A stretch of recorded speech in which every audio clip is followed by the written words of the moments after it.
details. And as he said, the encounter operation might spill over to tomorrow as well. But remembering the sacrifice of our brave hearts and also keeping a close eye on that crucial security operations which are underway in Anantnag. With that, it's a wrap on this edition of Viewpoint. Thank you so much for watching.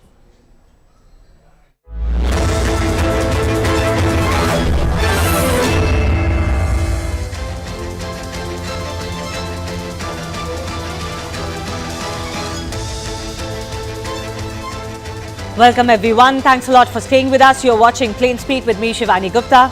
An encounter has been underway in Jammu and Kashmir's Anantnag for over 50 hours now, with Army launching a joint operation with Jammu and Kashmir police to hunt down terrorists in the dense forests of Kokarnag. The security forces are using new generation weapons and devices now, including strike-capable Heron drones in their intensified anti-terror operations. India has been paying a very teary goodbye to three of our brave hearts, Colonel Manpreet Singh, Major Ashish Dhonchak, and also Jammu and Kashmir Cop Humayun Bhatt, who made the supreme sacrifice while defending the country in Anantnag. Thousands queued up to pay their tributes to our heroes. Pakistan's continued support to these terror groups has remained a persistent challenge for regional stability. Despite centre's efforts to curb terrorism, Pakistan's involvement in aiding and abetting these groups continues to pose a threat for the peace in the region. Terrorist attacks in Jammu and Kashmir, many of which have been traced back to Pakistan-based groups, have not only claimed innocent lives, but they have managed to cause damage to our forces as well. There is no denying that terrorism has been pushed to the margins, and thus the final hour will be possibly darkest, as they say. But given that we have suffered huge losses as far as this encounter is concerned, and this is the third of several such encounters that have had to take place in Jammu and Kashmir recently, is it not time to go all out and draw a line once and for all as far as Pakistan is concerned? We'll take that question to our experts joining us in just a bit. First, let's also break down what's happened in Jammu and Kashmir today. Remember, there are two separate encounters and operations that are going on, but let me first tell you a little bit about what transpired as far as Anantnag is concerned. So this anti-terror operation is continuing for a third day, and it looks like it will spill into a fourth day too. Remember, two terrorists are believed to be holed up as far as this encounter is concerned. Now the latest that we're learning is that after the martyrdom of 3 soldiers, one soldier has also been declared missing, and while another has been declared injured, but his condition is said to be stable. Drones and quadcopters, as I mentioned, new age devices have now been deployed and pressed into this operation to flush out the terrorists. Rocket launchers have been brought into action as well, and we are hoping, of course, that we will hear good news soon.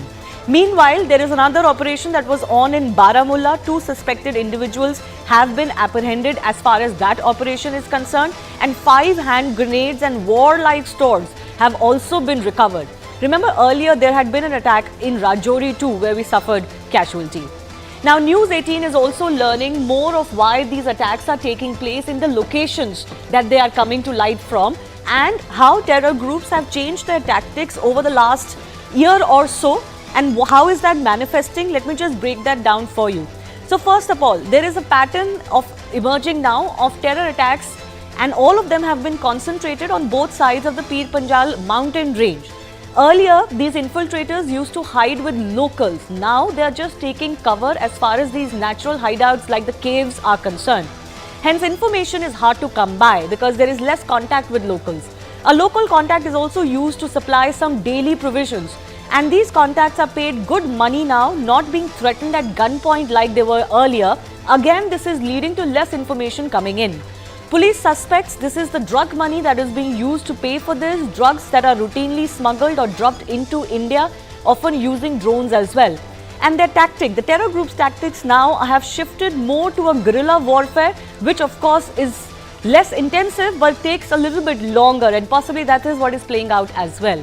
Let me also tell you why Pir Panjal is emerging as that mountain range or that area where a lot of these terrorists are hiding themselves in, they're holding themselves there, and then they are mounting these attacks from that area. Why is it so? Number one is the reason that these are, dense jungles. Also, they are interconnected jungles, so they allow for escape, and the terrain is extremely difficult for the security forces.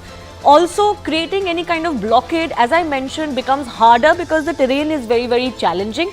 And connected reason is also the third reason. Now terrorists are choosing these natural hideouts, which is making it tougher, of course, to nab them as quickly as it would be in any other terrain or region. With that, the big question we asked though today, as this terror bleeds India, is it not time for India to draw the line? And everything is going for India. Of course, not much is going for Pakistan. We have the upper hand. Should we use that upper hand? Is the time right? I'll take that question to many of our experts joining us in just a bit.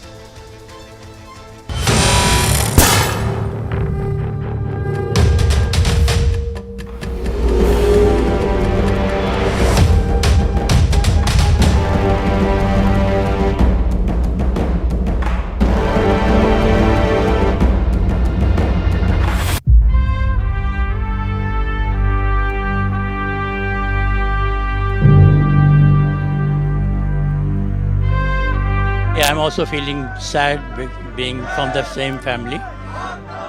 And we hope that people who have carried out these things, they will be sorted out soon.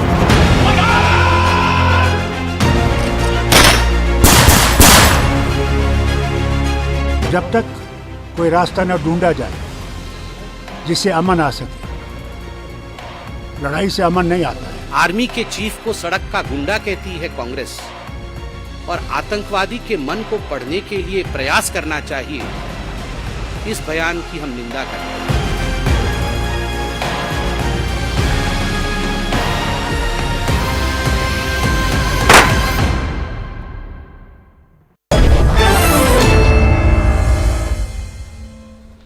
First up, I want to go across to Lieutenant General KGS Dhillon, who's joining us. Former commander of the 15 Corps, has served extensively in Jammu and Kashmir. Sir, I'll begin by thanking you for your time. We are, of course, speaking at a time which is terrible for the country. We've seen the martyrdom of 3 of our soldiers and Jawans. And you participated in the last rite ceremony of Colonel Manpreet. This has been a heavy day for all of us, not just the family, but for the entire country. Good evening, Shwani, and good evening to all your viewers. First of all, I must pay my condolences once again to all the families of the bravehearts who lost their life fighting terrorism in Kashmir. And also, I must say with great pride in my heart, they did it for the nation, and if required, every Indian will do it every time, all over again. Now, coming to your question proper, yes, I attended the last rites of the funeral of Colonel Manpreet Singh Sena Medal today in Chandigarh.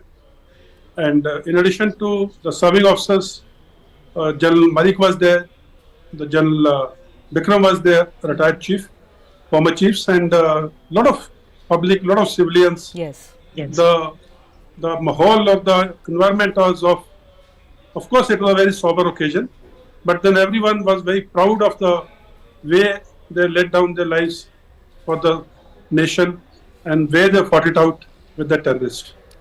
You want to share any words before I ask you some questions about the situation? You want to share any words about Colonel Manpreet? Did you know him well or at all, and anything you want to share about him in with your interaction with the other officers today?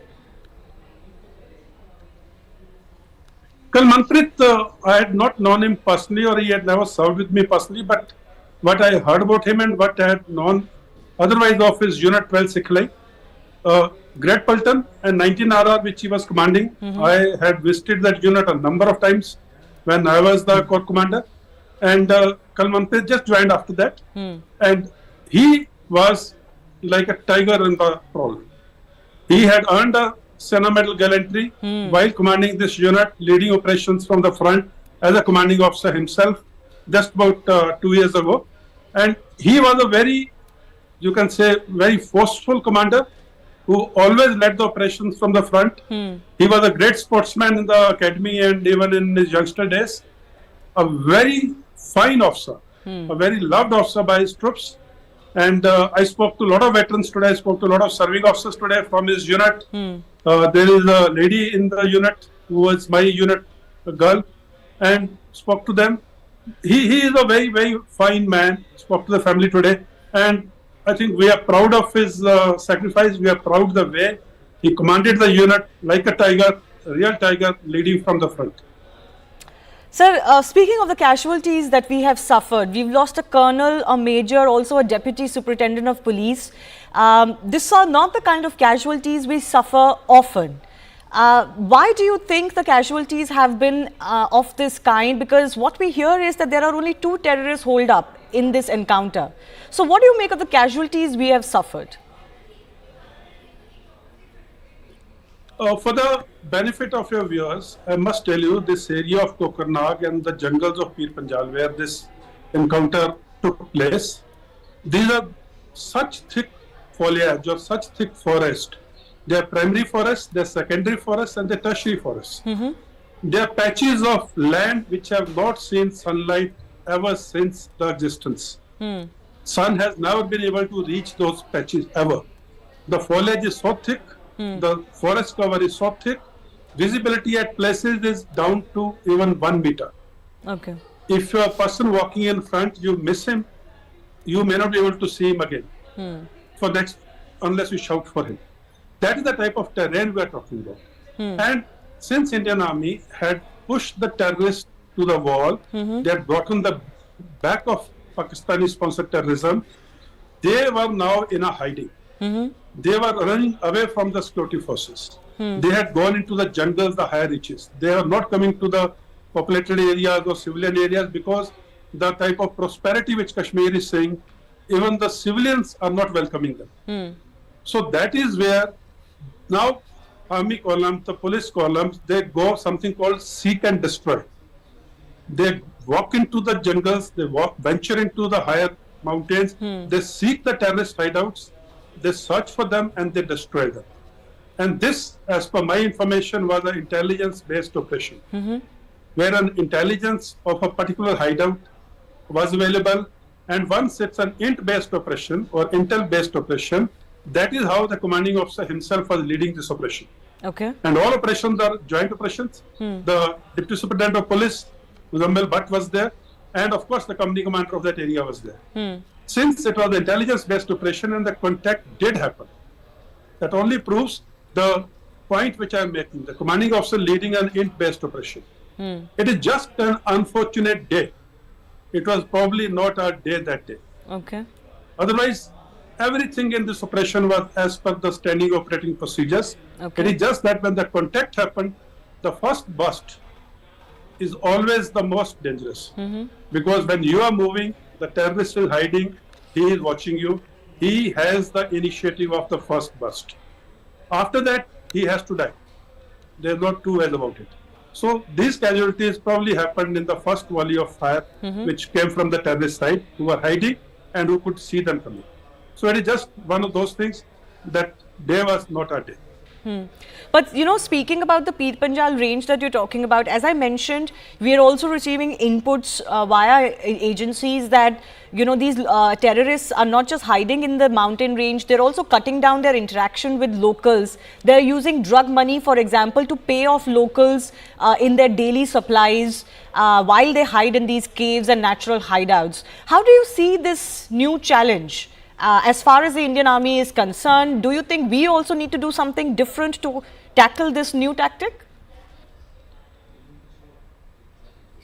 See, exactly the point I made in the answer to the last question. It is not a tactics they are adopting. Okay. It is how the security forces and the local awam have pushed them out of the populated areas. Their existence in the populated area or close to the villages has become untenable. The public, the civilians are not wanting them to come into their villages because they want prosperity, they want peace. So it is out of compulsion that they have moved out of civilian areas or the populated areas, because now civilians are cooperating with the security forces. The intel of the terrorists moving in the populated area is coming very easily. So it is out of compulsion they have to push back themselves and stay away from the populated area so that their information is not leaked out. Now, Fair coming enough. to the drug money which you are talking about, narco-terrorism is the basic tactics of funding the terrorism in Kashmir and other places used by Pakistan over the decades. Pakistan has used that drug money which was coming from Afghanistan and has supported and funded the terrorism in Kashmir and other places.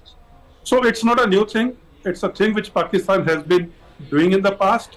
There have been enough curbs which have been put on the terror funding by the authorities, by the government. However, that still continues.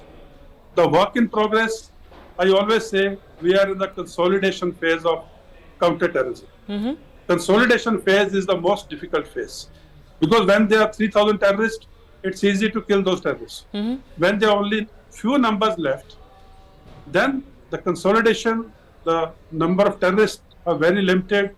It takes time to get the intelligence. It takes time to eliminate them. So we are in the consolidation phase, and the best part is Awam of Kashmir is with the security forces. They want prosperity.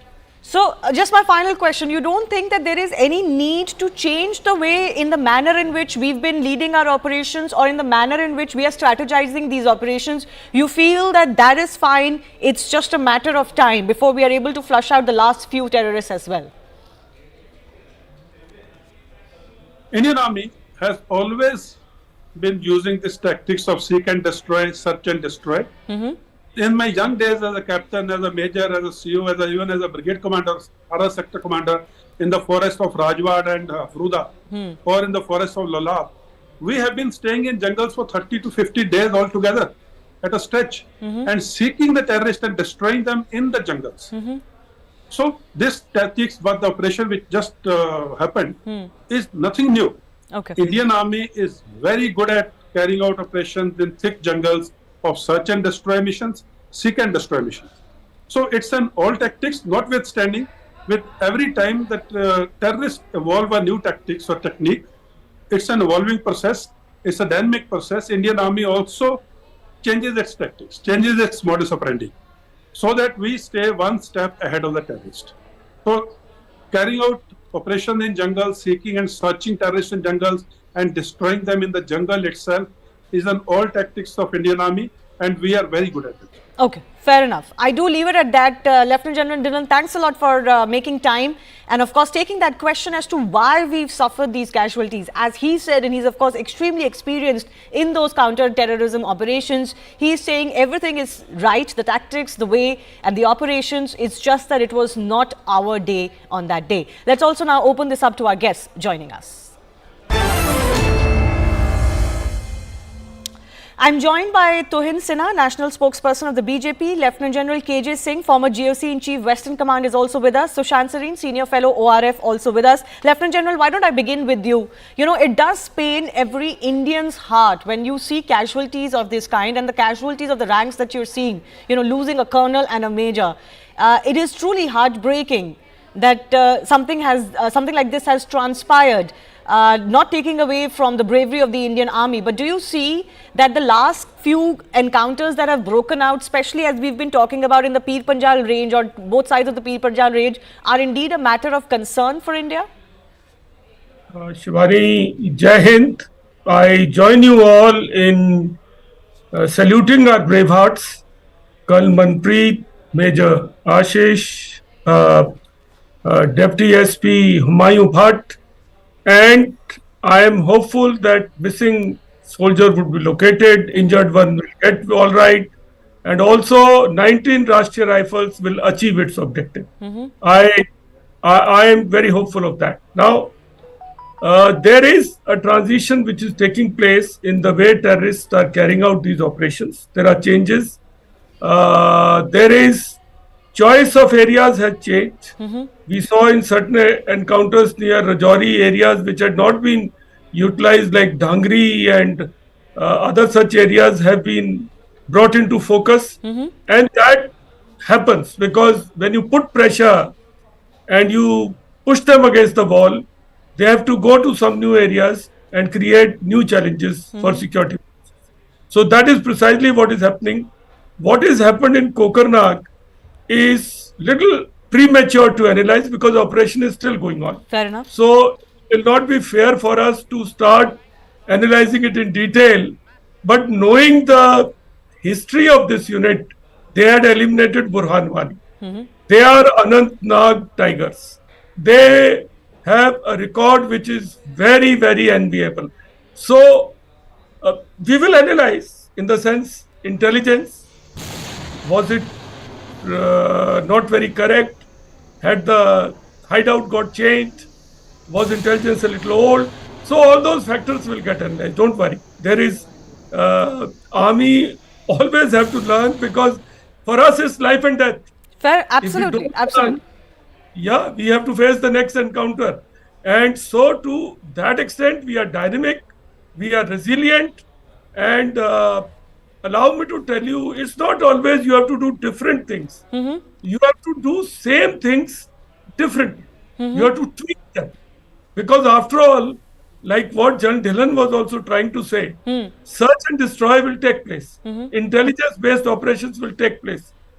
Tweaking of these, more checks, refinement of standard operating procedures. That's all which is underway. And I'm sure with 15 Corps and the GOC and everybody being there, and let's not get in counterinsurgency operations, you do suffer setbacks. You can't always have free run of success. You will, even after so many years in Northeast, we still have encounters, we still have incidents, and suddenly we are saying, oh, what's happened? Okay. So that'll happen. And okay, fair enough. Sir, hold your thought. I'm going to just go around the panel as well, and then I'll come back to you. Also joining me is Major General Sanjay Meston. Sir, thanks a lot for your time. I want to begin by asking you the same question. Some concerns have been raised, some concerns have been voiced because of the casualties and the kind of casualties we have suffered in this encounter. Do you think that there is anything to worry about, or is this, as our other panelists said, as Lieutenant General Dillon said, it was just not our day? Shivani, good evening. Firstly, yes, people have got choices to raise their concerns. But as soldiers, having operated in these areas for 10 years and in Afghanistan, let me be very candid. See, firstly, the intent of the operations is very clear. It is to seek and destroy. If that be the intent, what is the existing ground reality? The existing ground reality is that the people of Kashmir are not supporting the terrorists. And even if they have to support, it is through gunpoint and through various other methodologies. So if they are not getting any support, obviously for them the only choice is to hide and take a hideout in the jungles. And we are aware that the terrain is very, very thickly wooded. It is extremely dense. And now what is the role of the army? Army's obvious role is we seek intelligence. And this has been a very, very good intelligence network where, if you see, there was jointness between the police and between the Indian army. That is a great effort. So timely intelligence was there, and therefore these officers or this unit, along with the police, was tasked that there is a certain element of some terrorist in the so-and-so area and you need to clear them. Now we come to the clearing drills. The clearing drills are very clear that even if there is, let's assume there is a source who's guiding them. So they generally first drew the cordon of the area and they start moving some 3-4 different small teams. So to make contact, while they are moving for contact, the advantage is obviously to the terrorists because they are on the dominating features. Now from a lower ground, it is extremely difficult to observe. So they obviously have been following the proper tactics of fire and move, which I would put it bluntly, it is one leg on ground. That means mutual support. And generally the Indian Army, all officers, we take pride in leading from the front. It is a fact of life. Right from the National Defence Academy, we lead from the front. And therefore the officers have led from the front and they were trying to seek contact. Now it is exactly what General Cages highlighted. It was not a day. Sometimes, you know, in these kind of encounters, he had the upper hand. The terrain is well known to him. Mind you, this Ahmed character, Uzair Ahmed, he's from that area. He knows the terrain well. So he has planned his hideout very, very well. And therefore, they have also got the basic tactics of fire and move and supporting each other. So they have exploited this. Better observation, better domination, coordinated fire. And therefore, they decided to strike. Our people would have been exposed at some time. So it is now very easy to do a postmortem and say this went wrong and that went wrong. I will support these officers. They have led from the front. They have led them boldly. We should also appreciate that both of them were Sena Medal awardees, and even the DSP who led, his father was the DGP police. So I think it is a very, very great effort. So people should not criticize. Some panelists in some other channels also were criticizing, and you can do anything. But let us appreciate the efforts they have put. They have sacrificed their life for the nation. Yes, the terrorists will be eliminated. So I would say nothing has gone wrong. It was just not a day. Sometimes the things happen that he had the advantage. So I would put what you're describing, as all of our military experts describe, the operation of seek and destroy in itself can only be done by brave people. You're actually literally seeking danger and death. So in that sense, I don't think words will fall short of how many, how much we say about the bravery of these men who have led these units and have led it from the front and have laid down their lives. So Shamsareen and Tuinsana, I want to bring you in as well. Tuinsana, first to you. Politically speaking, this does hit the narrative, quote unquote, of the government that everything is hunky-dory in Jammu and Kashmir. Don't you think the message that has gone out is actually quite the contrary to what you've been projecting over the last 2 to 3 years? Well, good evening, Shivani. Good evening, everybody. Well, there is no doubt that every terror attack or every attack of this kind takes us back by several months. But having said that, like General Dhillon himself was mentioning, it was just a bad day. There is nothing to be particularly alarmed because the situation has been handled particularly well in the last 3 years. And I think the figures speak for itself. What we are witnessing right now are the sediments of decades of Pakistan-sponsored terrorism enabled with local support. Now the problem is the local support is not there. So these people, the limited terrorists, and there must be less than 100 of them. A few years ago, there were more than 5,000. Now there would be less than 100 of them. They are completely frustrated. They are devising new means. Like you mentioned, guerrilla warfare is one of the means. Hybrid terror is one of the other means. But all of this will be thwarted. Pakistan, this can't be seen in isolation. In the last 3 or 4 years, Pakistan has suffered several blows internationally, and India's increased involvement with Saudi Arabia has further isolated Pakistan. So yes, they actually are in their isolation. Tuhin, I'm sorry, I'm interrupting you. In their isolation and in their desperation, they become greater dangers. Pakistan and Pakistan-backed terror groups. I am assuring you, we are completely abreast of the situation. We are completely cognizant of that danger, and we are fully prepared to handle it. These standalone terror attacks, like I mentioned, while they take us back by a few months, they are really the sediments, and I don't think Pakistan can ever get back to its original game. But having said that, it is very disappointing that people like Farooq Abdullah, Saifuddin Soz, and a couple of other people, which includes the infant terrible Mufti, Mehbooba Mufti, they continue to pamper these elements and they continue to help in deteriorating the situation. Well, the whole chorus for talks with Pakistan, I'm sorry, there used to be a time when it used to be still in fashion, still in vogue, but that time is gone. If somebody is continuing to parrot that line, that's a separate matter. I don't want to waste our time discussing that. But Shamsareen, I want to come to you. Along with what our experts have already talked about, what is also coming to light is that earlier these terrorists may be threatening the locals to help them and living with them and extorting them in that sense. But now some pattern has emerged where they're actually paying some of the locals to help them out. And because that money is pretty handsome, that information is not coming back to the Indian establishment. Do you see this as a new challenge? Shivani, I think General Dhillon and General KJ Singh also have said this. Look, there is nothing new which is happening in Kashmir. There is probably some changes in how what was happening in the past is happening now.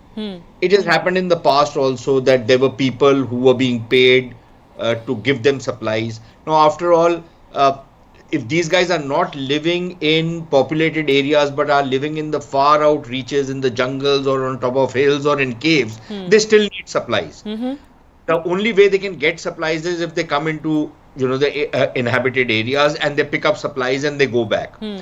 So obviously, you have to have a network of informers, and obviously the armed forces or the security forces in Kashmir did get the information that these guys are present in this area, right? That is why they were going out there. And that is also to the credit of the security forces that they were not saying कि अच्छा यार जिस दिन आएंगे उस दिन देख लेंगे क्या करना है. Absolutely. Right? They were going forward. So this is what a good army would do. This is what a good security force would do. This is what a very gritty army would do. And I'm sure these guys are not going to let the setback which happened day before yesterday pull them down.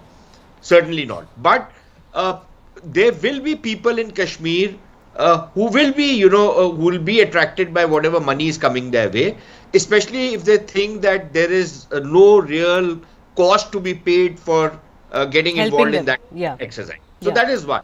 I think the second thing, Shivani, where I will certainly counsel a lot of caution to most people, we are very quick to jump to conclusions that, okay, the Pakistanis are down and out. And I'm glad that you mentioned this, that even though they are down and out, it is precisely when they're that desperate that they want to hit back. Yeah, they're more dangerous now.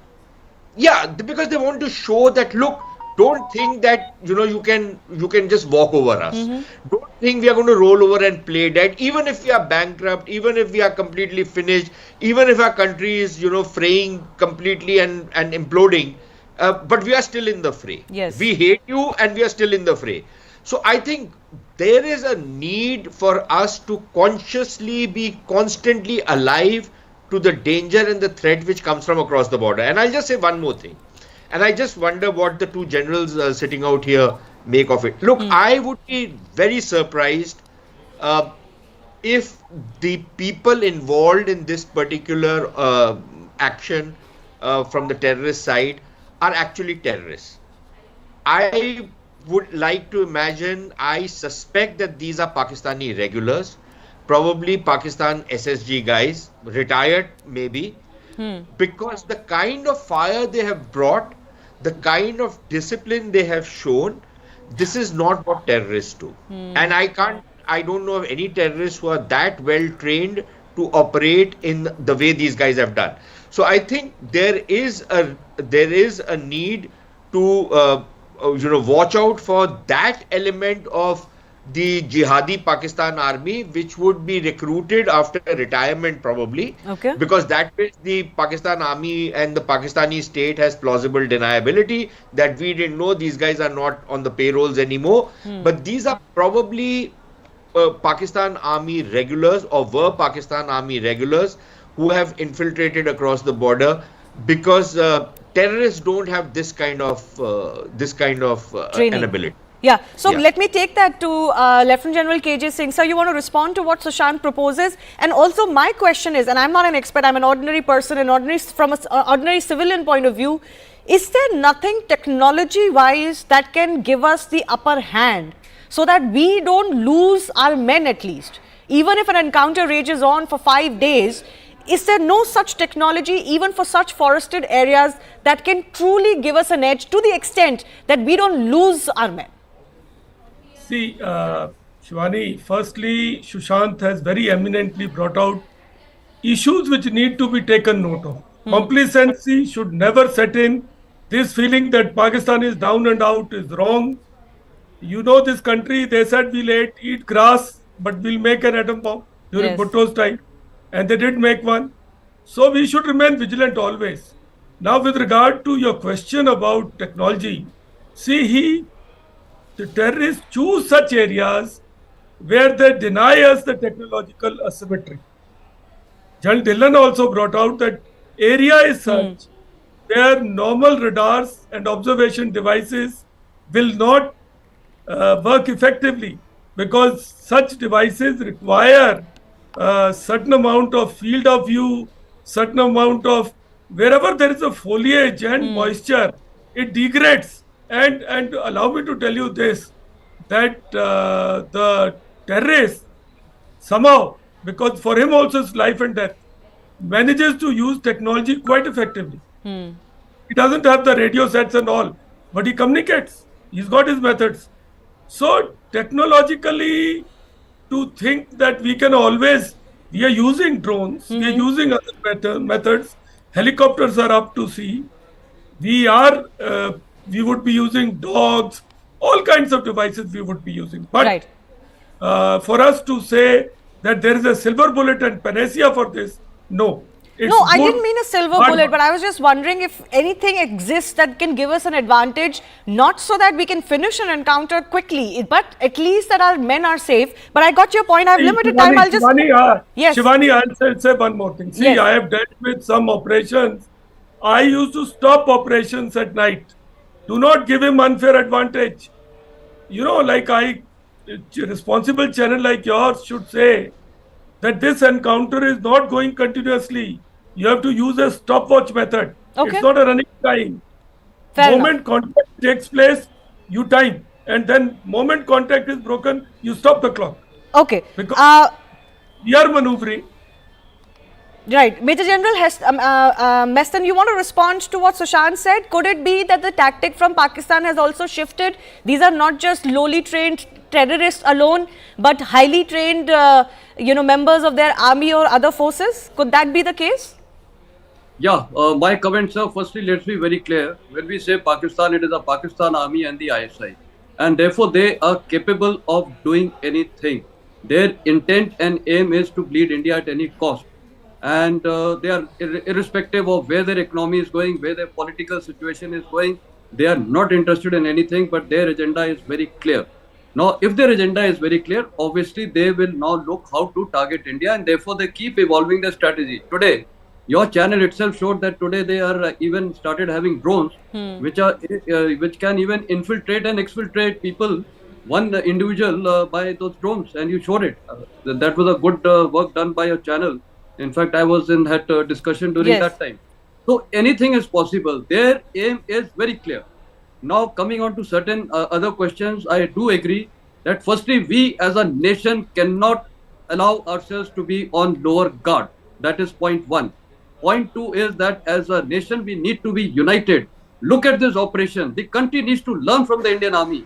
We are one people, irrespective of caste, color, religion. Here we have someone from Muslim also community dying. And there are large number of army units. We have people from all religions. So Pakistan is looking to break India. And I remember when I was commanding my division, we read their books. It says India, the cauldron of conflict. They say that India will just collapse on its own because of so many issues, internal issues. So we have to be very clear that our internal issues should be brushed aside. Yes, and we shouldn't let people divide us internally like this, because it only strengthens our enemies. Sir, I'm running out of time. I want to give both Tuhin and Sushant 30 seconds each. Tuhin, I'll ask both of you a political question. Could it not be time to end this for once and for all?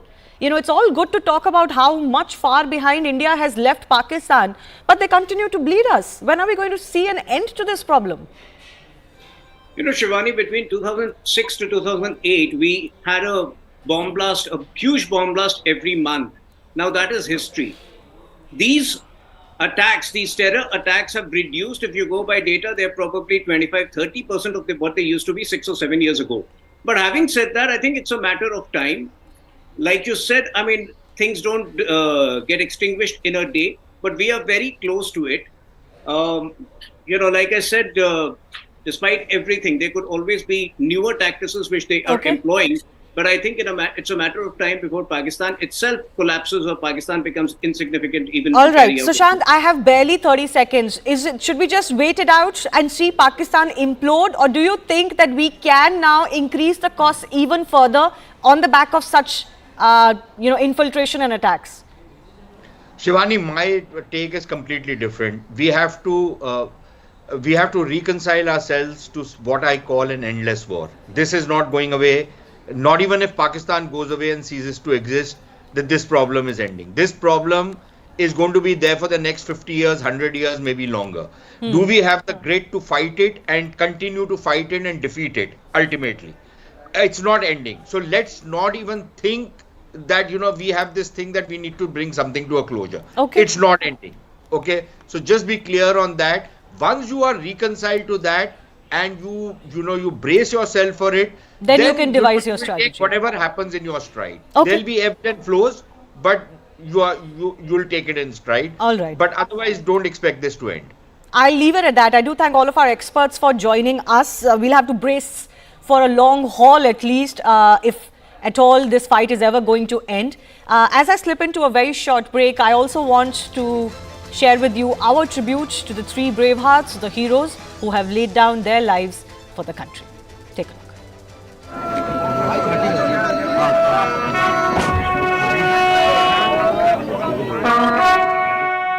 Remember the names Colonel Manpreet Singh, Major Ashish Dhonchak and DSP Humayun Bhatt as they laid down their lives and made supreme sacrifices while protecting the nation.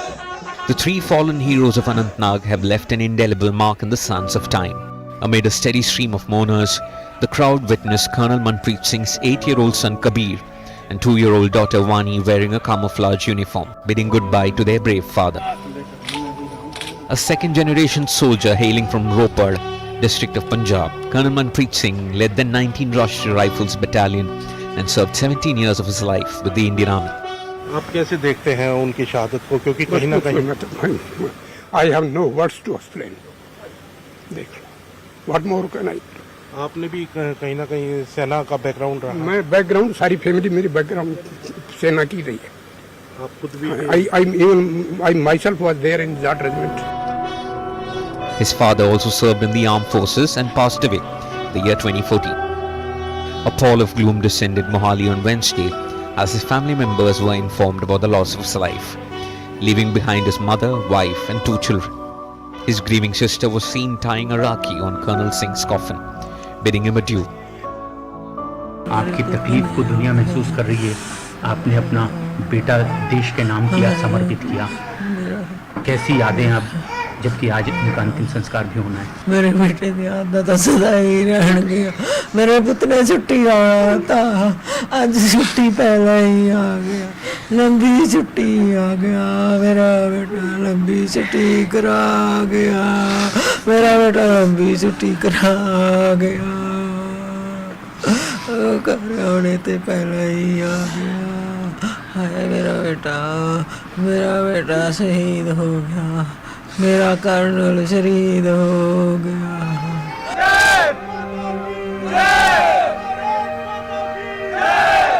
A resident of Panipat in Haryana, Major Ashish Dhonchak spoke to his family 3 days before he was killed in Anantnag encounter, informing them about being a part of an assignment. The last time he called his family, Major Dhonchak was excited to come for a housewarming ceremony of his new home in Panipat. But the tragic turn of events in Anantnag completely shattered Major Dhonchak's family as they were seen sobbing inconsolably, bringing his mortal remains to their new residence. बहुत ही अच्छे इंसान थे वो, बहुत ही मैं उनके पास जाता रहता था और पिछले साल उनको अपने कार्यों की वजह से सेना मेडल भी मिला और उनको मेरी तरफ से सलाम और आज के दिन को please. Major Dhonchak was posted in Jammu and Kashmir 2 years ago.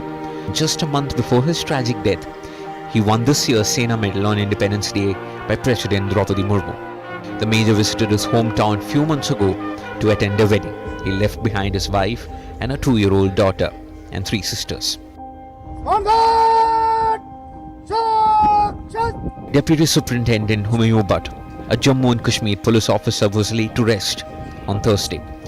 Sea of mourners turned up to pay last respects to DSP Bhatt, whose mortal remains, draped in a tricolour, arrived at his village in Jammu and Kashmir's Budgam. Amongst the mourners was also his wife, who stood with their 2-month-old daughter in her lap.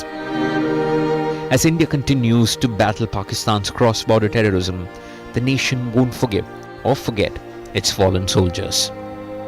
Bureau Report, CNN News 18.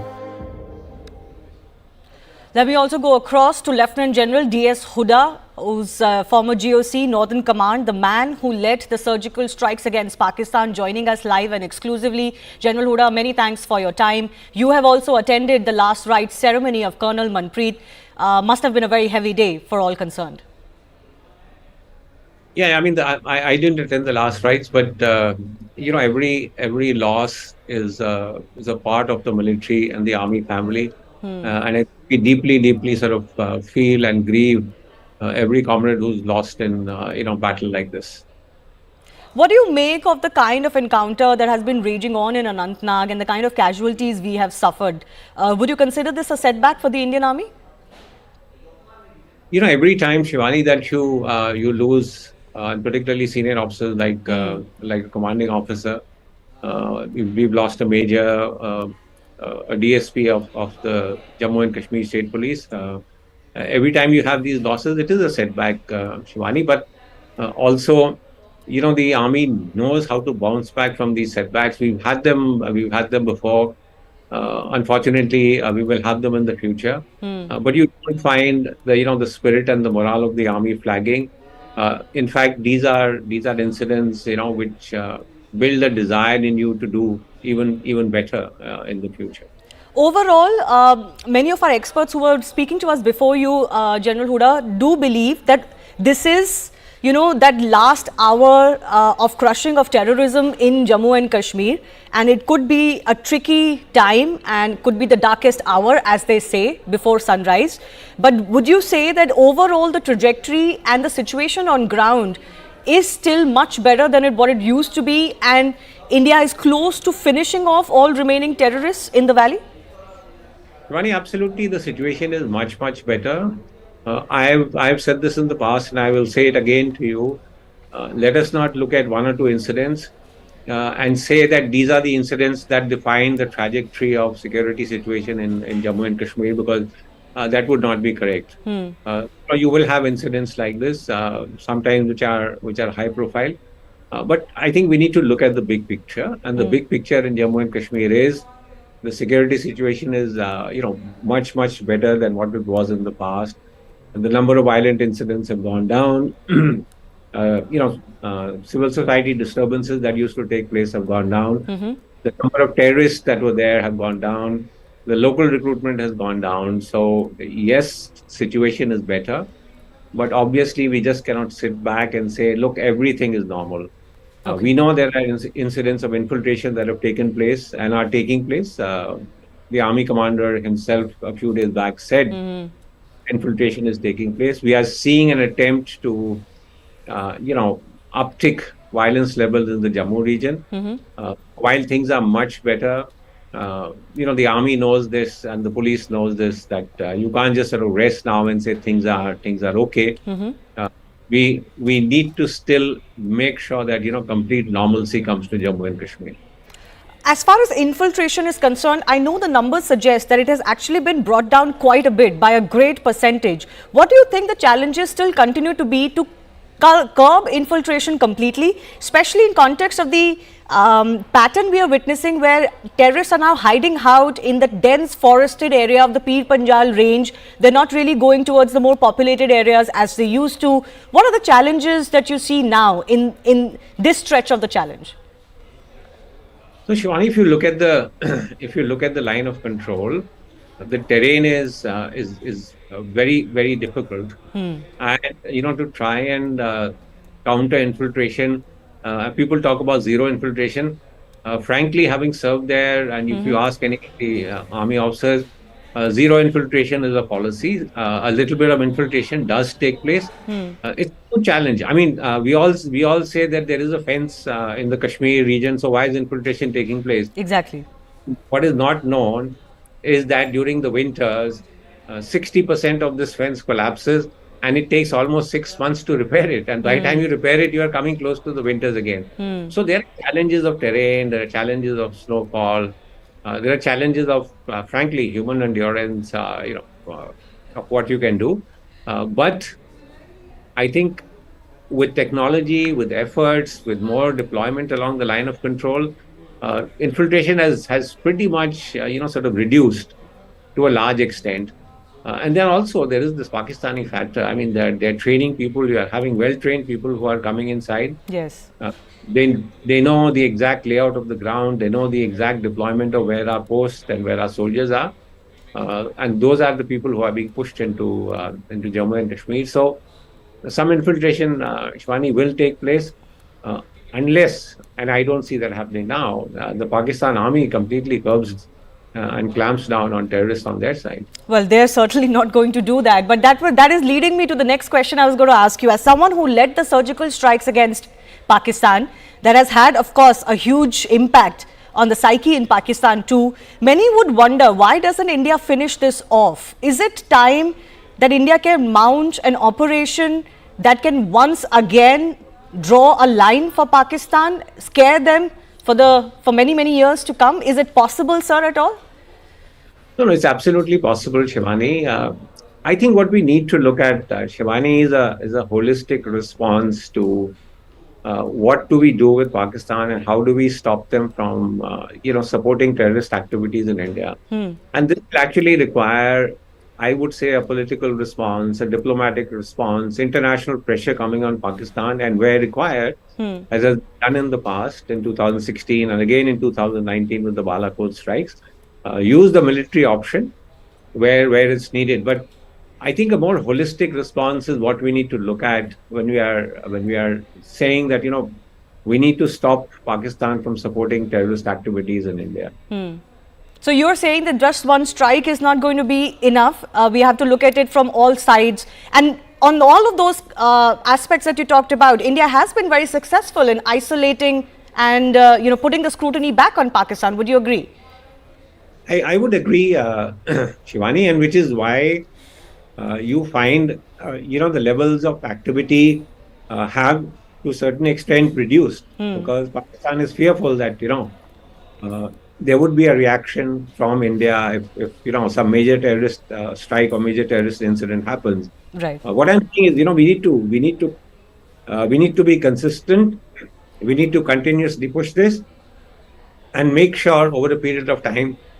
Shivani, let's not also fool ourselves and say one strike is going to completely sort of stop Pakistan from doing this. Yes. Continuous long-term pressure.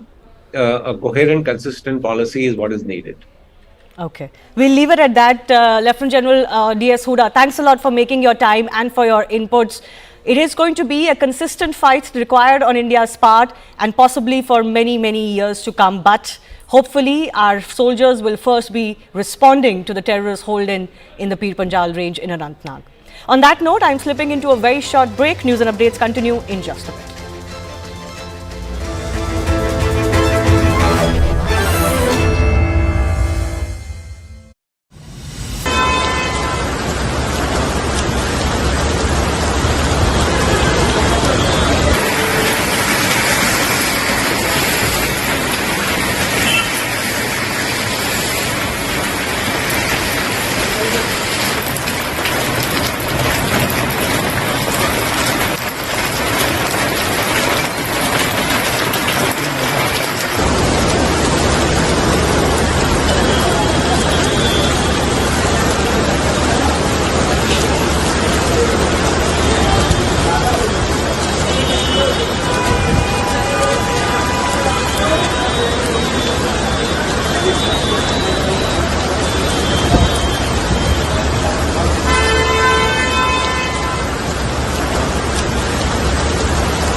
With us, let's also get you an international report. Death toll from the Libya floods has soared to over 11,000. The drone footage is capturing the catastrophic scale of the disaster. Local officials suggest that actual death toll could actually be higher. Here's more. It's more than 7 hours to get from Benghazi to the city of Derna, and that is a drive that typically takes about 3 hours, and that is because so many roads, so many bridges around Derna have been destroyed, and you can imagine what that means for the aid, for the relief, for the support that would be coming into the city, and how difficult it is at this time. And driving in at night, this felt like a ghost town. It is eerily quiet, and everywhere you look, you see damage and destruction. It's dark, it's nighttime, but we can still see so much destruction around here. It is just, it feels like a war zone. It feels like a bomb had gone off here, a big bomb had gone off here. And it's very hard to stand here and not imagine what people in this city went through. Thousands of people lost their lives. More than 10,000 right now unaccounted for. And everyone you speak to here fears that that death toll is only going to rise in the coming days. And all this destruction, the loss of life, officials are telling us this all happened in less than 2 hours, perhaps an hour and a half, they believe, after those dams burst and the water came sweeping through the city, wiping out entire neighborhoods, they say, sweeping buildings, infrastructure, cities, homes, families into the sea. It is just unimaginable what has taken place in the city, and it has left so many people here in shock. Libyans tell us they're used to war, they're used to death, they're used to loss, but nothing could have prepared them for this. On our drive into Derna, we saw so many cars coming in from different parts of the country, from the far west, from the south, Libyans coming together, coming here to deliver aid, to volunteer, to support the people in this part of the country and the people of Derna. And it seems that this divided country has come together, that this tragedy, this loss has brought them together, at least for now.